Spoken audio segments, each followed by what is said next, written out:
Hey everybody, it's Josh Rutledge, your co-host for FearScape Paranormal Podcast. Thank you so much for listening. If you'd like to support us more, please head over to our website, FearScapePodcast.com. There you can click on store and browse some really awesome t-shirts and maybe pick a couple up, or even go to our Patreon page and see how you can support us monthly. We love bringing you awesome content just as much as you like listening to it. Enjoy the show.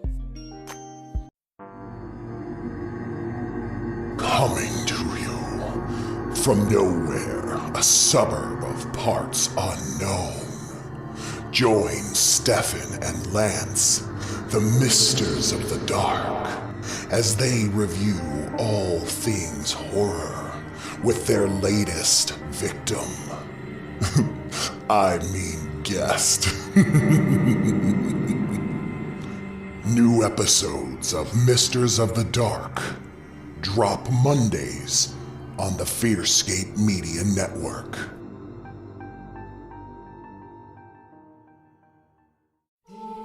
FearScape Media Network, exploring the unknown, one podcast at a time.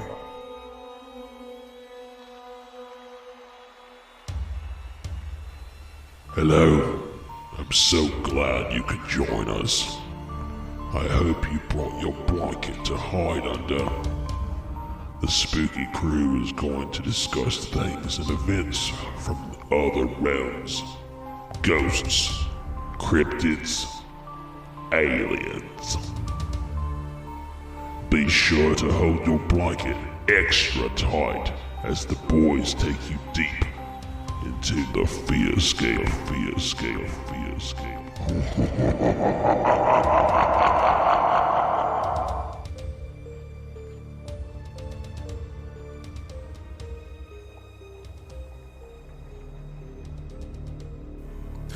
Welcome, ladies and gentlemen, to a very special bonus episode of FearScape Paranormal Podcast. This is Stefan, one of your hosts from FearScape, and we are getting close to the 100th episode of our show. And to celebrate, we are premiering a series of episodes called The Road to 100, Days Gone By, where we let you listen to episodes from FearScape Past, from our old radio show, FearScape FM, and more. And there may even be a few surprises, things that have never even been heard before. We hope you enjoy this archived episode of FearScape, and remember, hold those blankets extra tight. The following program is presented for entertainment purposes. WCHQ does not necessarily endorse the ideas presented. FearScape is a program that explores the legends and lore around many creepy and scary things. Information is researched and presented in an entertainment fashion and is presented based off of what we found. Legends have a way of changing over time, so Beware.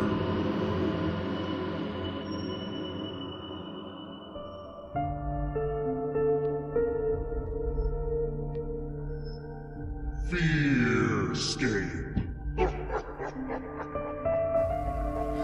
Welcome back, ladies and gentlemen, to FearScape FM, your home for all the paranormal at 100.9 FM WCHQ. We are here, as usual, getting ready to share with you all the spooky stuff that we've found this week.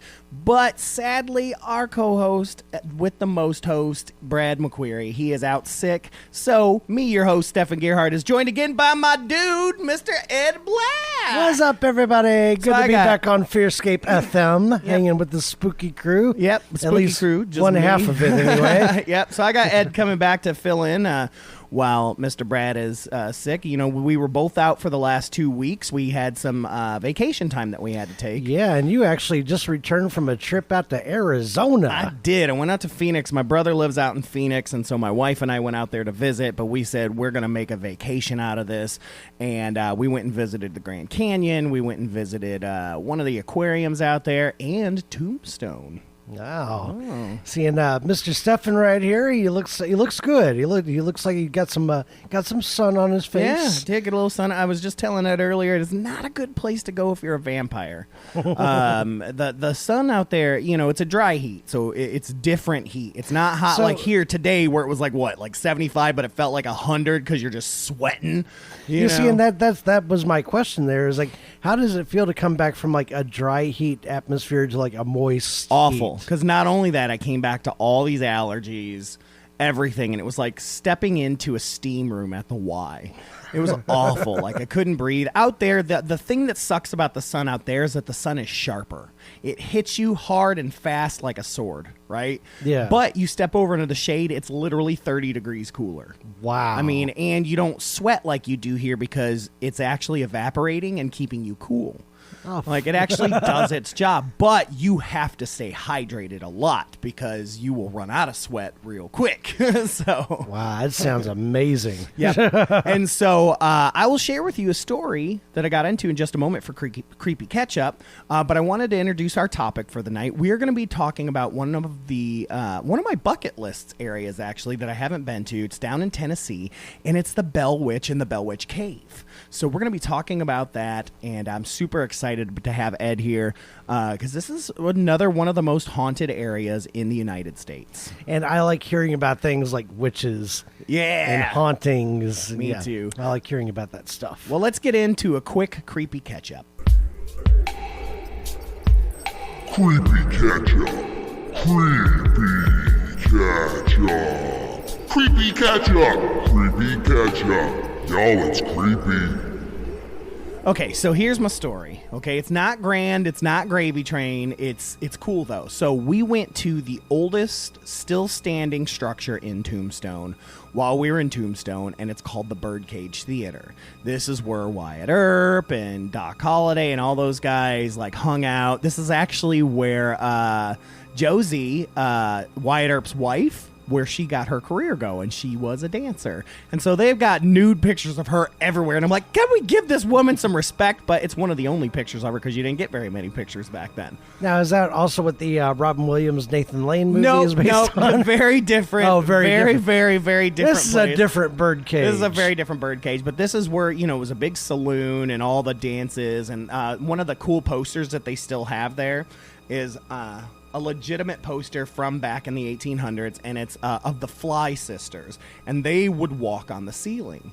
And what they did is they installed this huge metal plate, and then they would swing around and they would flip up, and they had magnets in their shoes.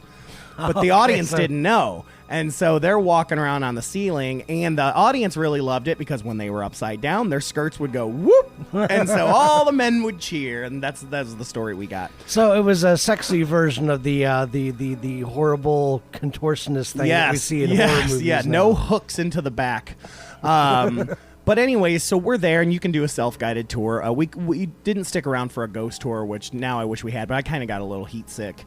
And but anyways, we just did a self-guided tour, and we kind of spread out a little bit. I wasn't feeling very good already, and so my wife goes downstairs. There's a basement area underneath the stage, and that's where all the dancers and the prostitutes lived. Like, they lived underneath that stage. It was like their green room / bedrooms. And by the way, there were some really cool old school Kentucky bourbon barrels still under there, which was really neat. But anyways, we get down there, and my wife's just got this weird feeling on her face. And like the second I walk in down there, this is also the card table is still there where Wyatt Earp and them would play. That was where their private area to play poker and stuff. And man, I just got this weird feeling. Like, I just felt afraid. Right? You sort of like had that feeling that a presence. Yeah, is there like with something you. was there and it wasn't good, And I look over, I'm about to tell my wife, and my wife's like, this room does not feel right. Something's weird. I feel like something's over here. And I'm like, me too. And we both just felt it, and we both I don't know, just felt this presence, Did you try to communicate with it? No, because like I said, I wasn't feeling good, and if I'm not feeling good, that's grounds for, hey, jump into my body. That's sort of, they kind of like tell you that anyway. Yeah, we quickly looked around, got some pictures, state. and we both felt like it was back in one of these bedrooms. And the second we stepped out of the doorway into the gift shop, 100% different. It was just completely different, and I took a step back in, and I felt it all again. The hairs on my arms kind of came back up. I got sick to my stomach. I walked back into the other room, and sure, the skeptics say, well, that room's filled with gas or methane or something. I don't know. Maybe that is. But both my wife, Ann, and I both felt that something not good was in there, and she's not really into this stuff. So for her to say that is a big deal. So it was pretty scary, and I immediately was like, what do you think it might have been? Have you maybe looked into it or researched it any? There's a lot going on in there. There's one of the most brutal murders in history that happened there. There was a woman named Margarita and another woman named, I think her name is, and I know I'm wrong on this, but it's like Goldface or Goldpar or Gold something. Goldfinger. I don't remember, but it's something like that. And then there was this guy that they were fighting over, right? And Goldie, we'll just call her Goldie. Goldie, that was like her main customer guy. Well, here comes Margarita flirting and having a good time, and she told her horn in on her business. Yeah, and she told her to lay off, but she wouldn't stop it, and so she threw her up against the wall, ripped off her stiletto. Her own stiletto, and stabbed her to death like 17 times with a stiletto. Wow, that's hardcore. Yeah, it was insane, and it's well documented. And we talked to them there that apparently just recently they discovered the stiletto. Wow. It was behind the building, was like an old garbage where they would like just put their garbage and bury it, and they decided to excavate back there. And one of the articles that they found was a bloodied stiletto. Wow. And so we didn't get to see it. They're like, no. But isn't it amazing when something like that sort of like validates the history that they've told you? Yep, because they couldn't find the murder weapon. That was part of the whole thing, is that they couldn't find the murder weapon. And the murder weapon was buried literally in their backyard. In their backyard. So we're wondering, maybe that's what we felt was that rage from Goldie. Well, the things that we've learned about intelligent hauntings, or what was the other one, residual hauntings, is that the walls tend to record emotions, and especially those intense negative emotions. Yep. The walls just sort of like absorb that and might murder's replay a big one. it. Well, Tombstone is just filled with murders. Everywhere you go. That's an apt name for a city, isn't it? Well, and that's what's funny. I guess the history of the town is that a guy wanted to turn it into a town or something like that, and somebody joked and said, "You might as well get your tombstone ready if you're going to move there." Then he said, "Oh, it's a perfect name." He turned it into one of the most successful towns in the West, and as a joke, named it Tombstone. And so to kind of say, hey, fool, look what I did, but it was really interesting. Yeah, it's a lot of spookiness. Even at the Grand Canyon, I definitely felt some presences there, because there's a lot of people that die every year, dummies like that do selfies and fall backwards. And well, I don't know the truth about this. This is just something I've heard. The Grand Canyon might actually be the site of the meteor that fell to Earth and wiped out the dinosaurs. It would make a lot of sense. They say that's why it is as big and as grand as it is, because that is the site of this meteor that crashed to Earth and wiped out the dinosaurs. Well, and if you know anything about Arizona, there's a lot of meteor sites around. There's a lot of what do they call them when it hits?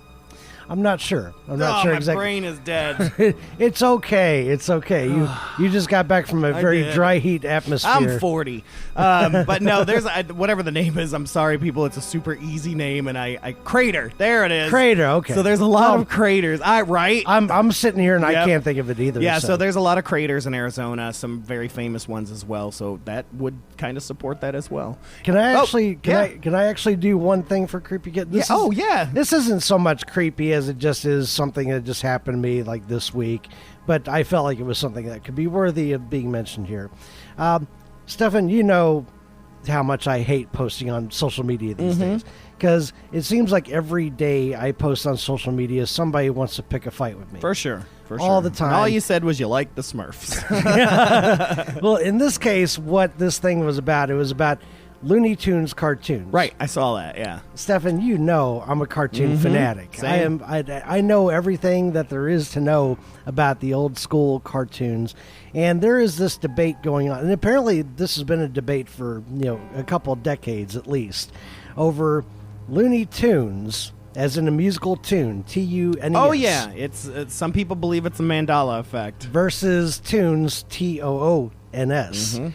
But I've looked at the history, and I've known the history of this because I've read what animators Friz Freleng and Chuck Jones have said about the inception of the Looney Tunes, and at the time, Disney had silly symphonies. Yep, silly symphonies. Symphonies. I'm with you on this. I saw all the threads on there. Yeah, so silly symphonies, and to compete with them, the Termite Terrace animators, which they were known as at the time, came up with Merry Melodies. Yep.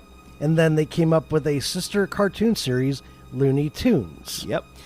Well, somewhere about 1993, there was the animated series Tiny Toons, which that was called Toons. And there is this thing about Mandela effect. Yeah, but the reason Tiny Toons is Toons is because the show is about the tiny versions of the cartoons. Right. It is not a tiny version of Looney Tunes, which is Tunes, which is what the name of the series was called. See, and this guy actually thought it was a prequel series to the Looney Tunes. I was like, it's not a prequel series. It's just about smaller type. You can't say kids because they're not their kids. But they're just, different, smaller versions of them. But yeah, that's why it's Toons. And I'm pretty sure, like you said, Toons didn't even really become a thing until Who Framed Roger Rabbit. Right. I mean, Roger Rabbit was around the point when we started referring to him as Toons, the shortened version of cartoons. And but this guy thought that this was a thing, that Looney Tunes was Toons. And, I own a lot of stuff that is Looney Tunes Tunes. Right. And, the DVD series, Tunes. But, I mean, that's the whole idea behind the Mandela effect, though, is that some people remember, some people don't. That, at some point, the dimension shifted. And that's the whole point. So you'll never be able to prove one way or another because there is no proof because the dimensional shift, right? That's the whole point, is that everything, if it was Toons, it all changed when the dimensional shift happened, right? That's the whole idea behind the Mandela effect. Some stuff I'm on it, some stuff I'm not. Like, there are some stuff, though, that I'm like, man, that's how I remember it, too. and the reason it's called Mandela effect is because there was a period when Nelson Mandela was in prison, and people could have swore that he died in prison. Yep. But he actually died in 2013. Yep. This is where this whole name of Mandela effect Brad comes and I from. have been talking about doing an episode on the Mandela effect, so be on the lookout for that. But to sum it all up here, I don't think that this was an issue of Mandela effect. I think this is an issue of you're getting old. You have a bad memory. The fact that he called the thing a prequel series already negated any credibility that he might have had. See, but he wanted to keep fighting with me. And I don't understand this thing where people want to fight me because I'm right all the time in arguments like this. I'm sorry, I hate to brag about it. I am right in most arguments. So it's like anytime these people want to come online and fight me, they're going to lose. Yep. Well, let's move on. That was Creepy Ketchup. Creepy Ketchup. Creepy Ketchup. Creepy Ketchup. Creepy Ketchup. Y'all, it's creepy. And we're back from that. And just a reminder, don't fight Ed online. Don't fight me online. But no, we're going to be talking about one of my favorite stories, which is the Bell Witch and the Bell Witch Cave. Both of these, they're very pretty much connected. But let's just get into the Bell Witch a little bit, okay? So there's no supernatural story in American history that is more famous than the Bell Witch. It is one of the quintessential original American hauntings, so to speak. In fact, tales of the spirit were so widespread that they caught the attention of a general and future president, Mr. Andrew Jackson. Betsy Bell, who was John Bell's daughter, was supposedly tortured by the Bell Witch for several years of her childhood. What was the Bell Witch? Well, like most supernatural stories, certain details vary from version to version, but the prevailing account is that the Bell Witch claimed to be the spirit of Kate Batts, a mean old neighbor of John Bell who believed she was cheated by him in a land purchase. The Bell Farm is in a secluded area in Adams, Tennessee. On Batts' deathbed, she swore that she would haunt John Bell and his descendants. There are many ghost and haunting tales in American history, and when you investigate the many paranormal events, it is hard to overlook the Bell Witch. The human interactions with the spirit date all the way back to 1817. Even Andrew Jackson was quoted as saying, "I had rather face the entire British Army than to spend another night with the Bell Witch," after he and some troops spent the night on the Bell's farm. Over time, so many people traveled great distances to visit Bell's home that it had to eventually be torn down for safety purposes. In the latter part of the 1800s, the historic Bell Witch Cave, Inc. has preserved some of the artifacts from the original cabin, such as a chimney stone and an iron kettle. Now, this is down in Tennessee. Oh, yeah. This is the only Tennessee. So let's talk about this Bell Witch thing. Now, this actually kind of like has a striking resemblance to the Blair Witch. Right, and I'll actually talk about that a little bit, just a hair. This sort of like inspires. Yes, they were thing. absolutely inspired by the Bell Witch. So let's talk about the legend of the Bell Witch. We just talked about kind of an intro on it, but here's the main to-do, okay? Okay.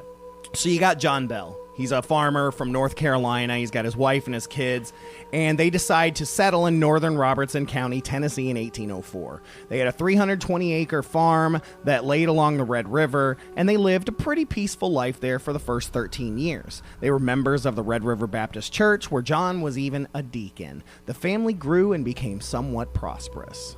But then, in the late summer of 1817, something would happen that would change their lives forever. Some members of the family began seeing strange-looking animals around the property. Maybe it's the goat man, maybe, I don't know. Then late at night, they started hearing knocking sounds on the doors and outer walls of the house. Later, sounds were being heard in the house, sounds of a rat gnawing on the bedpost, chains being dragged through the house, stones being dropped on the wooden floors, and then gulping and choking sounds. Ugh. Yeah, that's kind of the point when you want to get out of the house, I think. Yeah, for sure. The chains dragging along the ground. That's very Christmas Carol there. Yeah. Well, the family was terrified, but they kept the problem to themselves for over a year. When things became intolerable, John confided in a neighbor, James Johnson. He invited Mr. and Mrs. Johnson to spend the night. And after several nights of witnessing these strange things, Mr. Johnson suggested that more people should be told. And a committee was formed and an investigation was started. You see, I like that these people said, well, more people should know about this. We should form a committee. Mm-hmm. Nowadays, they just go, "You're crazy. Come on, you're we're crazy. Yeah, come on, stay stay the the psych night. ward. No, we're not staying the Come night. on, put on this jacket. Come on." Yeah, you're not even joking, man. Come with us. It was not long before people were coming from miles and miles around to hear and witness this unseen force that was terrorizing the Bell home. Before long, this unseen force had gained enough strength that it now had a voice. When asked who it was and what it was, it gave different identities. It once stated that it was the witch of a neighbor woman named Kate Batts. This is what many people believed, and from then on, this unseen force was called Kate, the Bell's Witch. See, I don't like that when they like to give several identities. Yeah. I'm also Tony. Hi, I'm Frank. I am also Andre the Giant. Yeah, brother. It seemed that Kate had two main reasons for visiting the Bell home. The main one was to kill John Bell. For what reason, no one knows, because Kate never gave a reason why. The second reason was to stop John's youngest daughter, Betsy, from marrying a certain neighbor boy named Joshua Gardner. Over the next 3 years, Kate tormented members of the Bell family almost daily. John and his daughter Betsy were the ones that received the worst of the physical abuse. Betsy had her hair pulled, she was pinched, scratched, stuck with pins, and even beaten. While John Bell began suffering from spells of swelling of the throat and often had the feeling of a stick being stuck sideways in his throat. Ah! Right? Then came the twitching and jerking of the facial muscles. Kate would blast him with curses and hideous threats during these spells. As time went on, John Bell became weaker and weaker. Kate was becoming well known and drew large crowds of people. She seemed to be very intelligent in many things, including the Bible, people's pasts, and their future. She could be in two places at the same time, miles apart from each other. Kate finally accomplished her mission for coming to the Bell Farm. On December 20th, 1820, John Bell died. It was believed that he was poisoned by Kate, and Kate took full credit for his death. And then on March of 1821, young Betsy broke off her engagement with Joshua Gardner. Kate then bid everyone farewell and promised to return in 7 years. And she did return in 1828 for a few short weeks. During this visit, she came to the home of John Bell Jr. and had long talks with him about the past, the present, and the future. She made some predictions for the future. She also said that there was a reason for John Bell's death. However, she never said what the reason was. After the second visit, she said her next return would be in 107 years. And that would have been in 1935. But some believe that Kate never left the area at all due to the strange things that has occurred in and around the town of Adams and the Bell Witch Cave over these many years. The legend of the Bell Witch is part of Tennessee history and is still taught in schools today. Wow. Where was that when I was in elementary school? I know, I would have loved right? to have learned about that. I mean, okay, so Kate, after a while, became kind of like a carnival attraction. There were barkers out around the house. She ate it up. Come see this amazing spirit as she sticks sideways in this guy's throat. Well, I don't even think Kate was a spirit at that point. I don't think she was dead. I think she was just a person who's manifesting spells and curses and ghosts themselves and things like that. And so they were interested in Kate as well, but they couldn't prove anything, so she couldn't go to jail. She couldn't do any of that stuff. Well, of course not. I mean, this is stuff that people pay like $35 a pop to go and see. Yeah, and they just 100 years prior, they stopped burning them. So, yeah, she didn't do that. But it's just crazy to think, John, I get, I could see her being mad at him. But the daughter, you just don't want her to marry that guy, or did John not want her to marry that guy, right? So she had an objection. Yeah. Now, was she being heard out or was she being denied? Right. Well, it sounds like she was being denied. She obviously had an objection to this wedding. Maybe she knew something about John that nobody else knew. Right. Or about the Josh. Yeah, the Josh guy. So who knows? Is there something about Joshua Gardner that young Betsy did not know? Right. That maybe Kate knew. Yeah. And she objected. If Kate could see the past and the future, maybe she saw. I mean, anybody who is a great seer, maybe you ought to listen to him. I mean, if Nostradamus says, don't marry this woman, then it's like, you know what? I think I'm going to listen to this guy. Yeah. Nostro said no. But more than just the legend of the Bell Witch is the legend of the Bell Witch Cave. Yeah, so now there's a cave. Right. Well, the cave's always been on the property. But now it's a massive part of the legend and lore as well. So the cave on the property that is associated with the Bell Witch, many believe that when the witch departed, she fled the sanctuary of this cave so that she would go and hide in the cave. And that's where she would go anytime there was trouble on her end. And that's where she would do her potions and her spells and whatnot. Seems like a safe place to hide. Right. But strangely, during her vicious tenure on the Bell Farm, one story says the witch also made time to save a child inside of the Bell Witch Cave and gave a quick lesson on safety. Well, first of all, don't go into caves with strangers. Right. Well, and this also says, hey, not all witches are bad, okay? If you mess with them, they might be, but they still like people, okay? And so, according to this version of the legend, a group of children were playing on the farm when they discovered a 500-foot-long karst cave. During their exploration of the dark cavern, one of the children became stuck in a hole. Panicking, the child called out for help, only to hear his cry answered by a voice shouting, "I'll get him out!" No, leave me in. Leave me in.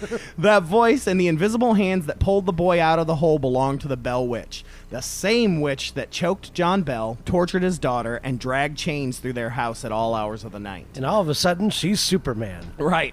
After pulling the child out of the hole, the invisible witch, in an uncharacteristic act of kindness, gave the children a quick lesson on safely exploring caves and then disappeared again.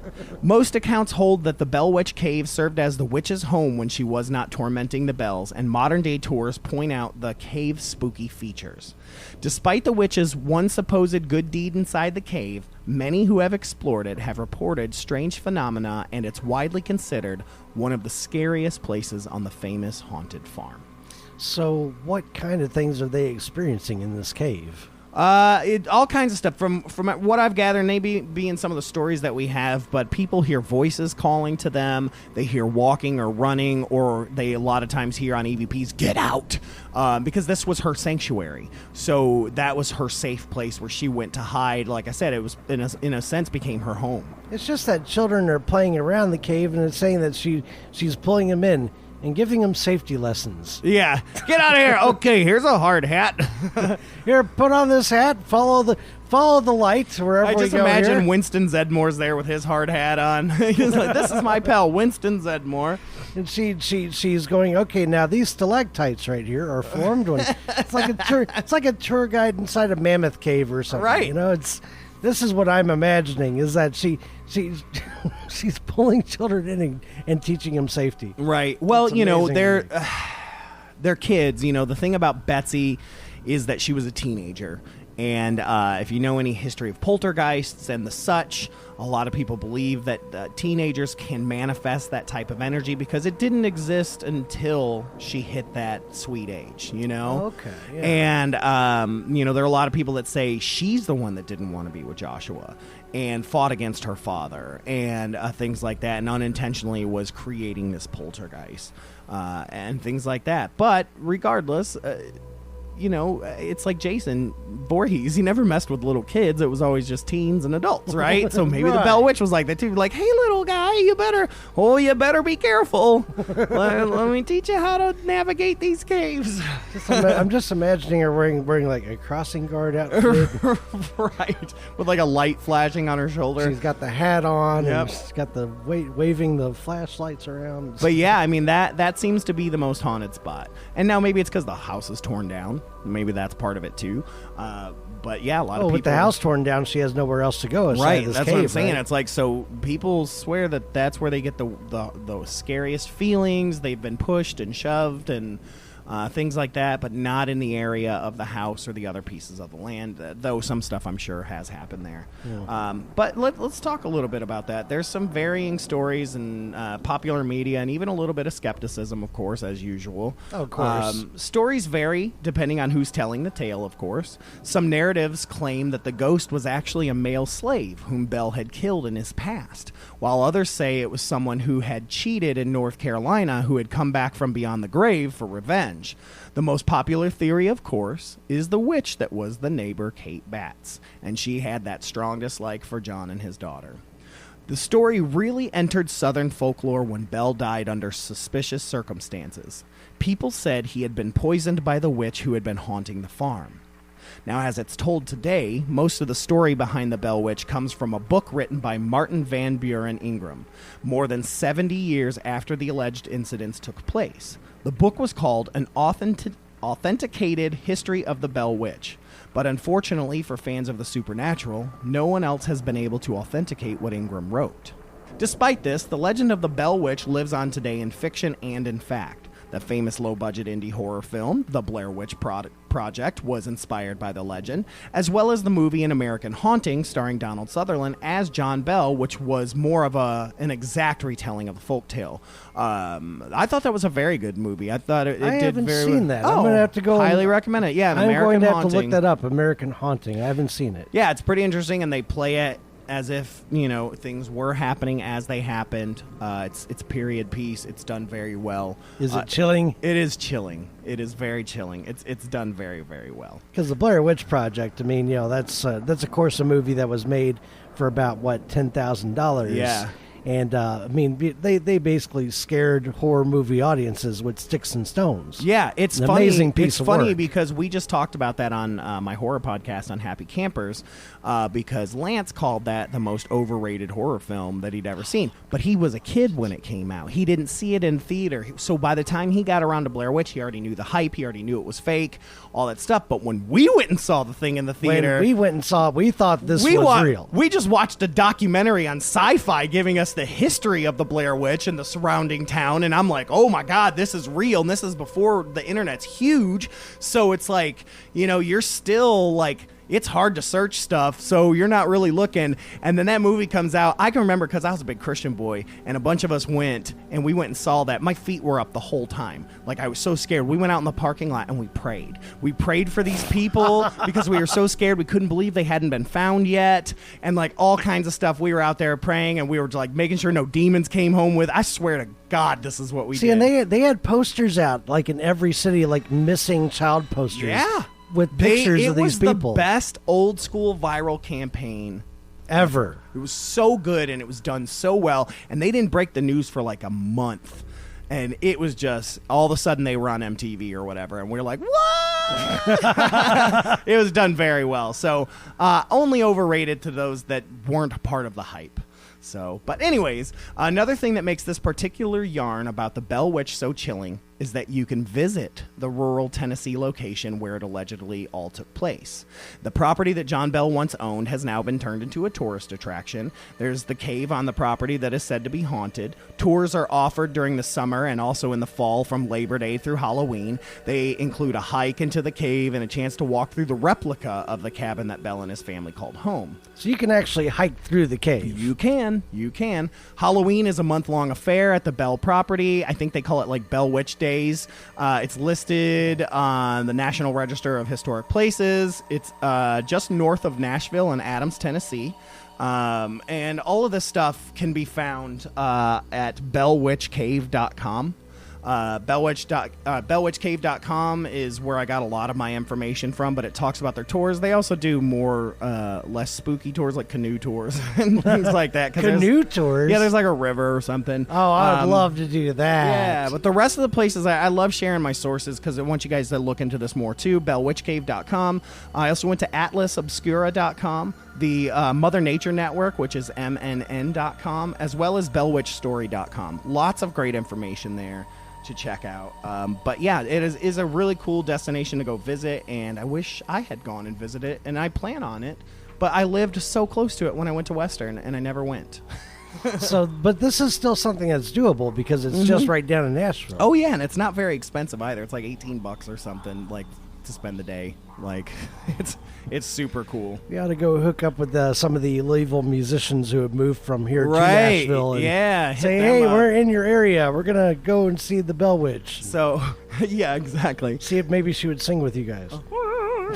Be careful in the cave. So let's talk about some sightings, okay? Okay. Bellwitchstory.com is where I found a bunch of these. These are where people can collect their stories and things, and I just grabbed a couple. There's a bunch. You can get on there. A lot of these are modern day Yeah, sightings. these are people that have got on there to share their own sightings. So why don't you grab the first one for us? This one comes from Rick White. He's the writer and director of the movie The Bell Witch Haunting. A couple of these are from that. They all had their own experiences while they were filming this. This is actually like filmed on location. Yeah, it's filmed on location. I haven't seen it, so I don't know if it's a documentary or if it's, like a low-budget movie or what, but yeah. Okay, sighting according to Rick White. A few years ago, while conducting research for a script that would later become The Bell Witch Haunting, I was walking near the opening of the cave on the Bell property with a fellow writer. We were walking right beside each other with no one else around. Everything was quiet, when suddenly we heard a woman angrily whisper over our shoulders, right in our ears, "What are you doing here?" We both quickly turned. No one was there. With the exception of long, hard shooting days, the filming of the movie went fairly smooth. We wrapped photography in February 2003, but due to commitments on other projects, we did not start editing the film until the end of April. After completing the editing of the last individual scene and preparing to put the scenes together on June 10th while no one was in the office, A fax machine which was on standby mysteriously caught on fire and burned our office. The machine was always left on to receive faxes and was the only thing on in the office. We had the machine for over 2 years and had never had any problems with it. The machine was on standby because we had not used it in a couple of days and it automatically went into power saver. The office was totally destroyed. Fortunately, we had backup copies of the film and were able to continue editing.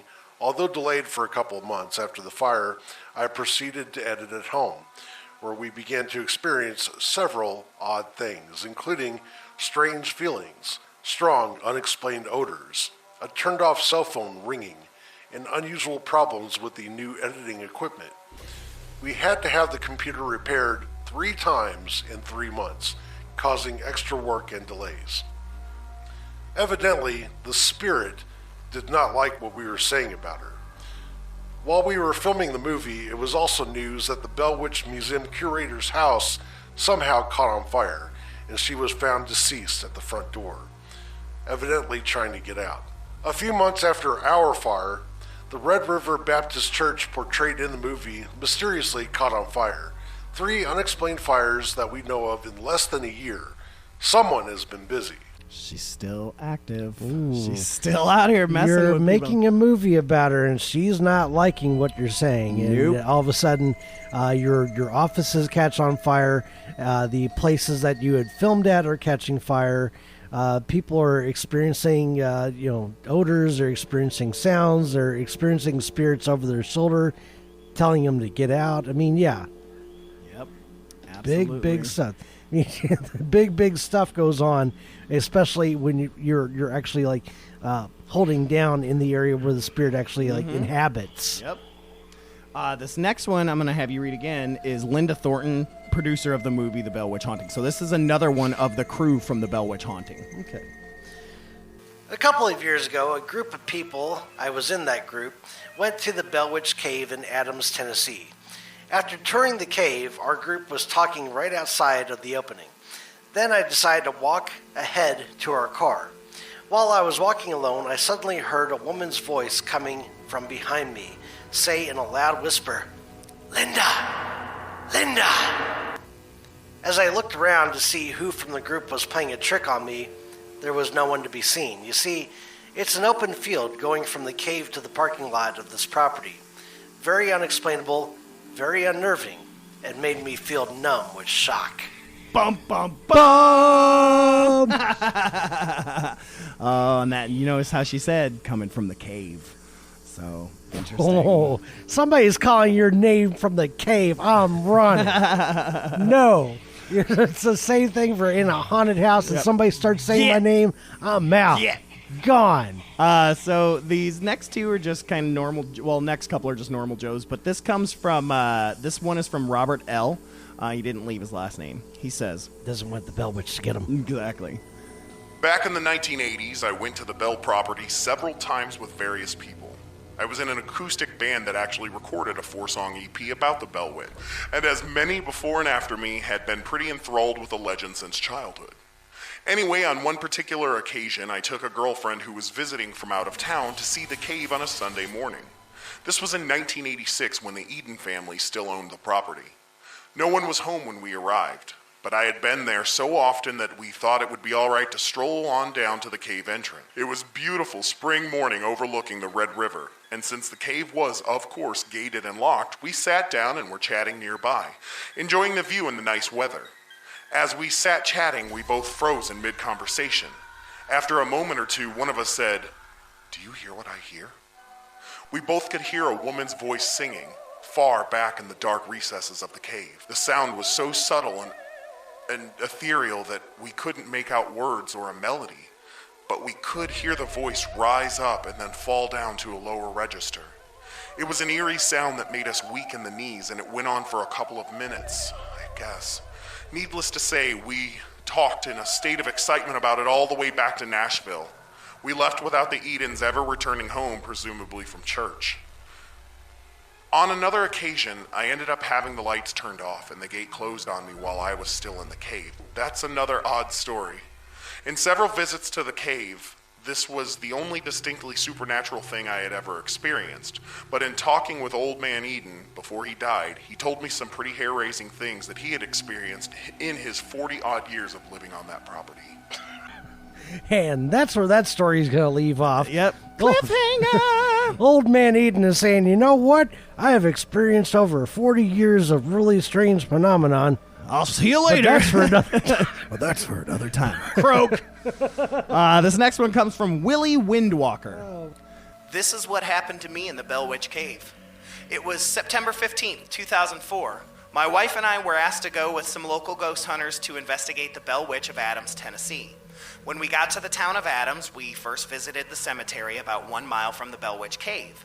The descendants of the Bells were all there, and I could feel a strange energy all around the area. We stayed about 30 minutes, then went to the cave site. Before I went in, I drank some holy water and blessed myself. My wife stayed outside. As I entered, I could feel enormous energy, like hot electrical energy. As I walked around, I felt hatred and sorrow everywhere. Then I saw some orbs appear, 2 green orbs, then a mist shape. I sensed the orbs were children and the mist to be female. I said that I was there in peace and meant no harm. As I walked further away, the orbs changed to 2 children, a boy and a girl. The mist became what appeared to be a woman, very translucent. "Stay away," I was told, but I walked on. I then saw other spirits forming. They were Native Americans. The whole place was under a native burial ground, and the Indians did not seem to be bothered by me as I am Cherokee. As I walked through the cave, the woman spirit got more angry. "Go away now," she said. And I said, "I'm here in peace, and I am going on." And as I continued through, I was pushed and my hat was knocked off, but I was able to push through to the main cave. There I was met by a film crew doing a TV show. The director asked me to tell the spirit to give me a sign that she was there. And I said, "Woman of the cave, give a sign that you are here." Immediately their cameras were all turned off. And after some pleading, the cameras were restored and we left the cave. Yes, I will tell you this. There is a dominant female force inside the Bell Witch Cave.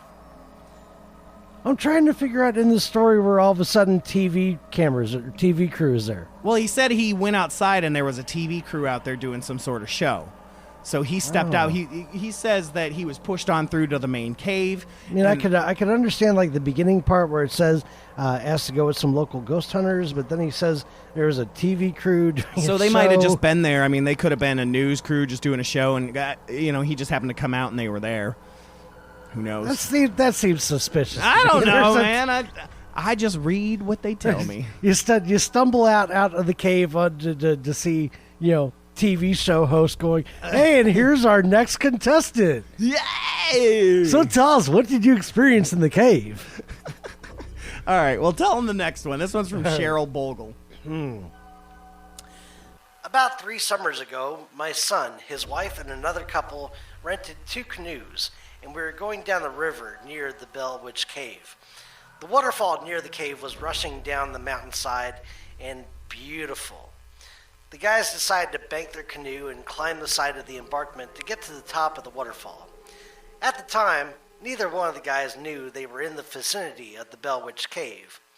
When my son reached the top of the embankment, he recognized the area for which he had been to the caves before on a tour. He told his friends where they were, and they walked over to the locked, heavily barred gate and stood there peering inside. As they turned to leave, there was such a blood-curdling scream come from out of the cave that my son and his friend took off down the side of the mountain in a flash, cutting their arms and legs on branches on the way down. These young men are both about 250 pounds, and at the time, about 26 years old. So they are not just kids with highly creative imaginations. I got a call about 10 o'clock that night, and he was still upset about what he had heard.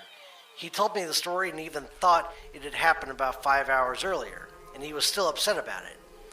I don't know if there's anything recorded that might be set up in the cave to scare unwanted trespassers away or not, but if not, that had to be the scream of the Bell Witch, a demon from hell.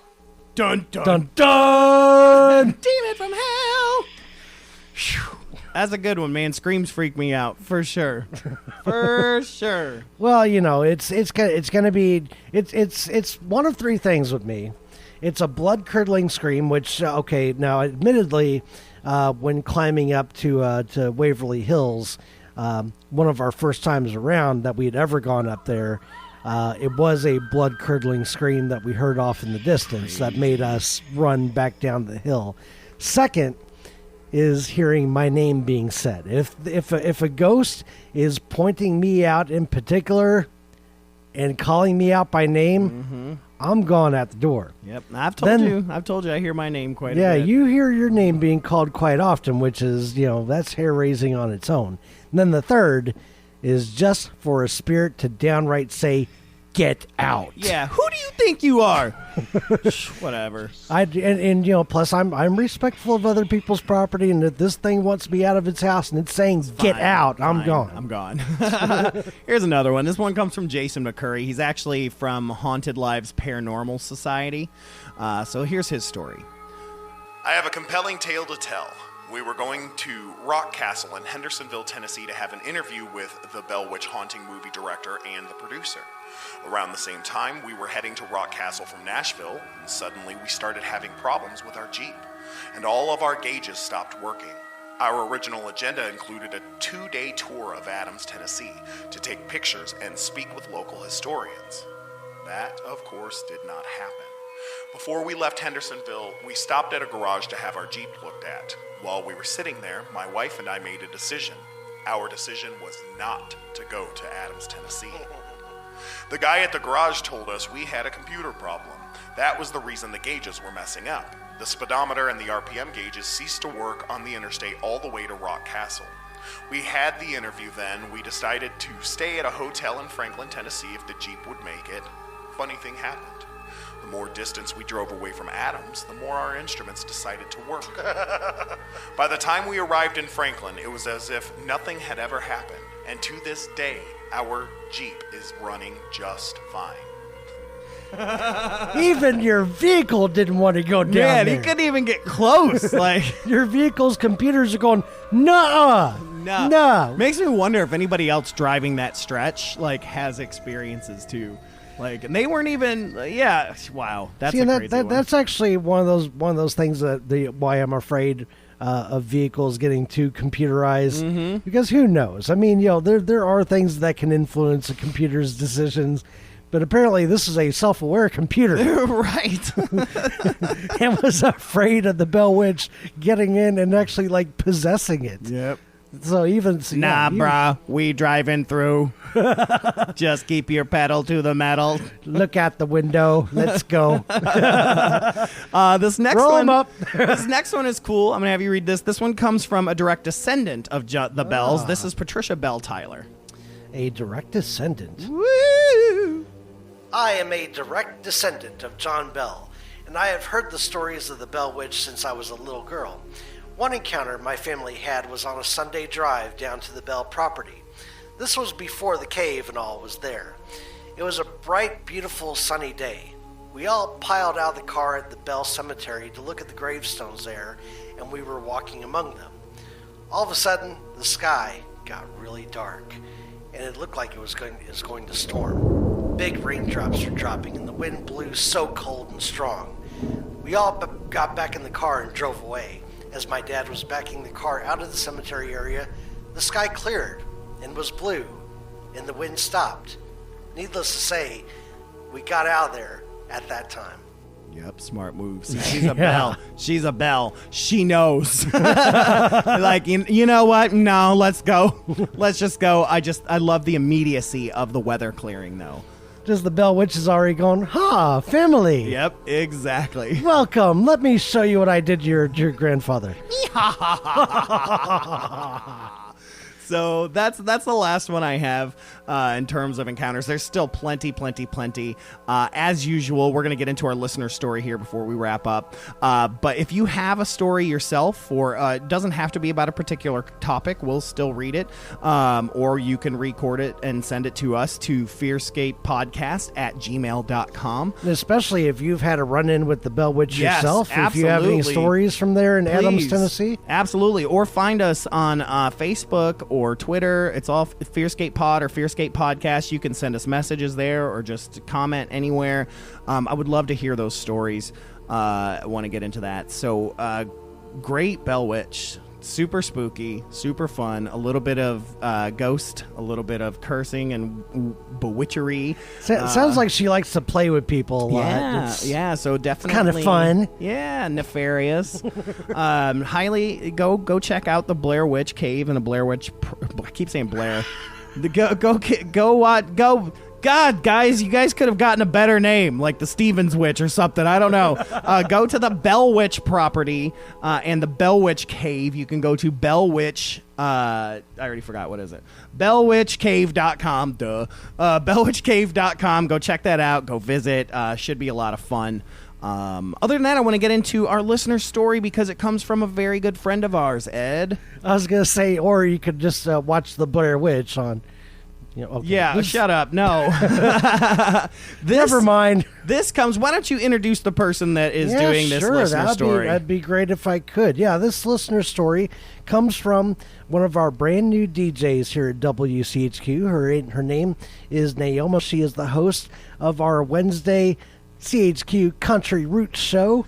And I will tell you this, I've been in here recording while she's been doing her show, and she is the most fun person to watch. She is so much fun. She loves music so much, as well as the paranormal. Her and I have been chit-chatting for a while, and she sent me a slew of stories. And I'm sure she sent you a lot. And she's got more. In fact, what I'm trying to do right now is I'm going to play a couple of her stories over the next couple episodes as a lead into having her on the show. That'd be great. So that's what we're going to do here. So this is her first listener story from Naoma. My name is Naoma, and I've seen some stuff.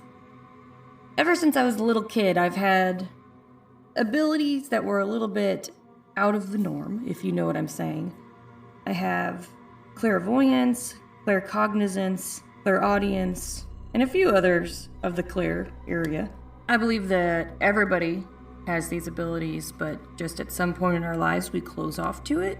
Either somebody has told us that, hey, that's not a real thing, or maybe you got scared at some point when you were a little kid and you closed off to it. Mine just never closed off. Mine just always kind of stayed open, and I think it's because I had a mom that was very open to it as well, and actually very interested in the spirit realm. And from what I can tell is it's kind of passed down in generations, because I believe my mother told me that my grandmother and my great-grandmother also had some psychic abilities, so it runs in the family. So I'm going to tell you a few of my ghost stories. My stories span from when I was little to, like, last week. I'm only going to be picking out a few of my stories, the ones that will actually make you go, oh, all right, that's, okay, that's weird. But I figured I would start out with one of my absolute favorites. Picture me a little kid. I was probably about 13, and I started having really bad sleep paralysis. For those who don't know what sleep paralysis is, that is where you go to sleep, and at some point you have a nightmare, and you wake up from the nightmare and you cannot move. Now, I've read all about the whole scientific theories where your mind woke up before it told the rest of your body it was okay to move, because it doesn't want you to be moving around while you're sleeping because you'd be acting out your dreams. So it's like a safety thing, but I just don't know if I really believe that, because there's just been so many examples of sleep paralysis in all walks of life, all religions, all anything. So it's just weird that it spans so many different people, and it's always the same stories. All accounts kind of describe it as going to sleep, having a nightmare where there's a demon in the room, and then you wake up, you can't move, but you can still see the demon, which is scary.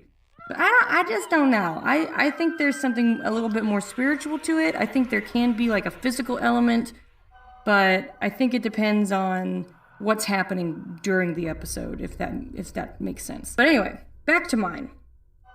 So I'm asleep and I start having this dream.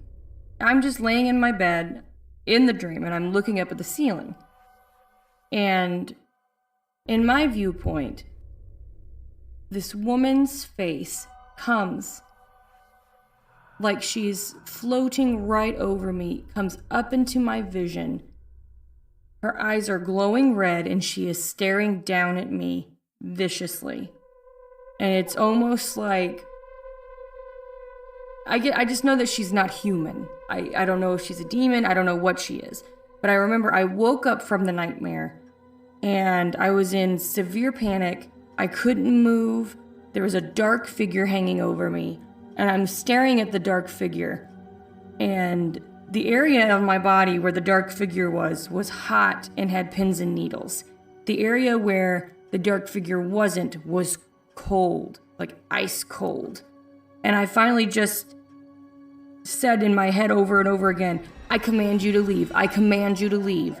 And finally, the feeling of being paralyzed dissipated, and so did the dark figure. Now, I told my mom about this. I told her that, I had seen an apparition in my room and that it was trying to attack me in my sleep or something to that degree. And my mom kind of laughed about it. She was like, oh, you were just dreaming. You had a nightmare. That's no big deal. And I was just like, I don't think so. I'm pretty sure that this was something, but okay, it's fine that you don't really believe me.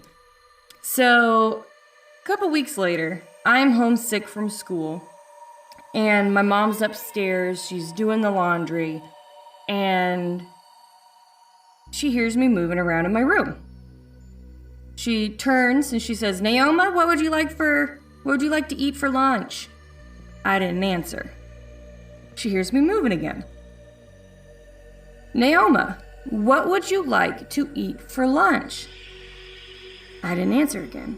She turns and she looks, and standing in my room is a woman in a long green plaid dress, hair up in a bun, floating, staring out my window. And little by little, the woman turns and stares back at my mother with glowing red eyes, just like the woman that I had seen in my dream. My mom freaks out at this point, covers her eyes. Oh my gosh, oh my gosh, oh my gosh. What am I seeing? Who is that? And she goes and she runs into her bedroom. Later on that day, my mom comes downstairs and finds me in her chair eating SpaghettiOs. That is when my mom said, I'm sorry, I saw the woman, I believe you. Now this is going to cut to me quite a few years later, probably 26 or so, when I first got married and my husband had moved in with me and my parents. My husband and I started sleeping in the old bedroom where I used to sleep in, and never in his life has he ever experienced sleep paralysis. But in that room, my husband experienced it for the first time, the second time, the third time, the fourth time. He experienced it continuously, and he would have nightmares with it each time. And he stopped having sleep paralysis when we moved out. I don't know what it is about that room. I don't know why the sleep paralysis only happened in that room, in that house. But that's where it happened. Wow. Holy cow, that is creepy. That's just one story she's got for us. So she is definitely along the lines of myself and Brad and some other people that ghosties, they love us. Like, you know, the funny thing is that she mentions about her husband that he had never had sleep paralysis before in his life until they moved into that room. Fact of the matter is, I've only had one episode of sleep paralysis ever in my life. And it was in her childhood bedroom? No, it's not childhood bedroom, but bedroom of the home that we live in now. But ever since just that one episode, it's never happened again. But still, it is. I wonder if that's a thing. You move into a new place and that there's maybe something that manifests in your brain, I don't know, your mind about Could that be. home or something. But anyways, we got to get out of here, Ed. We can't question it now. Don't have time. Now. Save it for later. Thanks for joining me again, Ed. As usual, I love having you on. No problem, man. It's my pleasure. So let's get on out of here. Make sure to send your stories to fearscapepodcast@gmail.com. And this is Stefan. I will catch you on the flip side. And I'm Ed, and I'll see you guys on Monday. See you next time, folks.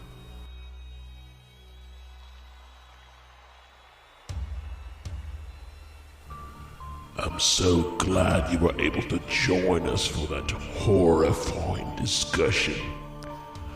I hope they didn't frighten you too much. Tune in next week for even more research into the nightmarish and haunting creeps and spooks that we tell ourselves don't exist, but we know they do. Make sure you have your blankets, that you hold them extra tight. Next time on FearScape.